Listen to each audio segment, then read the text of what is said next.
Viewers, আমরা দেখেন একই গাছে 6 জাতের মাল্টি গ্রাফটিং করতেছে। এটা হচ্ছে বিভিন্ন জাতের কলম।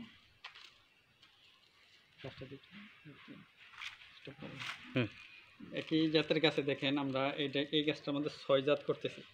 আসলে এই মাল্টি গ্রাফটিংটা একটা অত্যাধুনিক পদ্ধতি, আধুনিক পদ্ধতি, ডিজিটাল পদ্ধতি। একই গাছে বিভিন্ন জাতের আম খেতে পারি। এই দেখেন অলরেডি আমরা 5টা কলম করছি এটার মধ্যে, এখন আরেকটা বাকি আছে, এটাও করে নিব। আমরা 6 জাতের 6টা করবো আর কি। আপনারা দেখেন এই গাছটা, দেখেন এই গাছটার মধ্যে আমরা 6 জাতের 6টা কলম করতেছি। ওকে বন্ধুরা, এই পেজটাকে সবাই ফলো করবেন আর চ্যানেলটাকে সবাই সাবস্ক্রাইব করবেন। এই দেখেন আমি সাইনটাকে কেটে নিলাম পুষ দিয়ে ইজিলি কেটে নিয়েছি। এটা এখন লাগিয়ে দেবো স্টপার। এই হচ্ছে আমরা কলমটাকে কেটে নিছি, সাইনটাকে কেটে নিছি। এখন আমরা এটাও কেটে নিছি 1 থেকে 1.5 ইঞ্চি পরিমাণ। আমরা এই চামড়া সবুজ চামড়া একসাথে লাগিয়ে দিব। লাগিয়ে আমরা ফিতা দিয়ে বেঁধে দিব।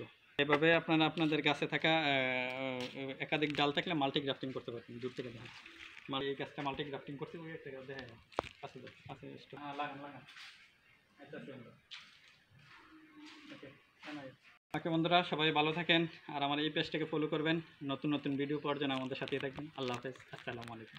দেখেন এই পুরো গাছটাকে আমি মাল্টি গ্রাফটিং করে দিয়েছি, 6টা জাতের কলম করে দিয়েছি। ওকে বন্ধুরা, সবাই ভালো থাকেন। আল্লাহ হাফেজ, আসসালামু আলাইকুম।